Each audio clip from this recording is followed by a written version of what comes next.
Hello friends, எல்லோரும் எப்படி இருக்கீங்க? இன்றைக்கி என்ன சமையல் பார்க்கலாம். காராமணி கத்திரிக்காய் உருளைக்கிழங்கு போட்டு காரக்குழம்பு. குழம்பு வச்சா ரொம்ப நாள் ஆச்சு. எங்கள் வீட்டில் எல்லாருக்குமே பிடிக்கும். அதிலே காய்கறி நிறைய இருக்கிறதுனால அப்பளம் மட்டும் பொரித்து கொடுத்துட்டேன் பசங்களுக்கு. காலையில் சாப்பிட சப்பாத்தி. சப்பாத்தி கூட குருமாலாம் எதுவுமே வைக்கல. வெண்டைக்காய் முட்டை பொரியல் பண்ணியிருக்கேன். ரெண்டுமே சாப்பிட்றதுக்கு ரொம்பவே நல்லாயிருக்கும். நிறைய காய்கறி சாப்பிட்ட மாதிரியும் இருக்கும். வெண்டைக்காயும் சப்பாத்தியும் நல்ல காம்பினேஷனாக இருக்கும். மத்தியானமும் அதே சமையல் தான். எக்ஸ்ட்ரா கொஞ்சம் மீன் மட்டும் வறுத்து வச்சு சூப்பராக சாப்பிட்டு முடிச்சுட்டு டிமார்ட்டுக்கு போனோம் மளிகை சாமான் வாங்கலான்ட்டு. பெருசாக ரொம்ப கலெக்ஷனாக இல்லை, எப்பவும் போல தான் இருந்தது. எனக்கு கிறிஸ்மஸ்க்கு கேக் நிறைய இந்த மாதிரி கிஃப்ட் பாக்ஸ் மாதிரி வந்திருக்கு பாருங்கள்.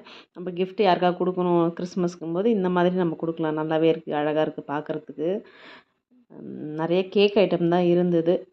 மற்றபடி இந்த பிளாஸ்டிக் ஐட்டம்லாம் அப்படி சுற்றி சுற்றி பார்த்தேன். கொஞ்சம் ட்ரெஸ் வாங்கினேன். நிறைய டிஷர்ட்லாம் சின்னவளுக்கு ரொம்பவே நல்லா இருந்தது. ஃபுல் வீடியோ அப்லோட் பண்ணுறேன் பாருங்கள். Okay, bye friends.